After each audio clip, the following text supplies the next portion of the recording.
38 నేను నా పూర్ణహృదయముతో నీకు కృతజ్ఞతాస్తుతులు చెల్లించుచున్నాను, దేవతల ఎదుట నిన్ను కీర్తించెదను.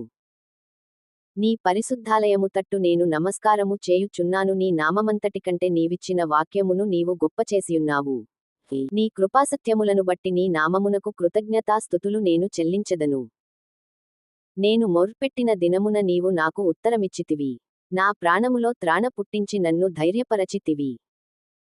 యెహోవా, భూరాజులందరూ నీవు సెలవిచ్చిన మాటలు విని నీకు కృతజ్ఞతాస్తుతులు చెల్లించెదరు. యెహోవా మహా ప్రభావముగలవాడని వారు యెహోవా మార్గములను గూర్చి గానము చేసెదరు. యెహోవా మహోన్నతుడైనను, ఆయన దీనులను లక్ష్యపెట్టును, ఆయన దూరము నుండి గర్విష్ఠులను బాగుగా ఎరుగును.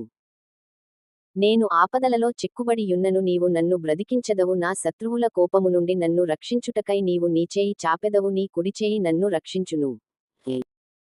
యెహోవా నా పక్షమున కార్యము సఫలము చేయును. యెహోవా, నీ కృప నిరంతరముండును, నీ చేతికార్యములను విడిచిపెట్టకుము.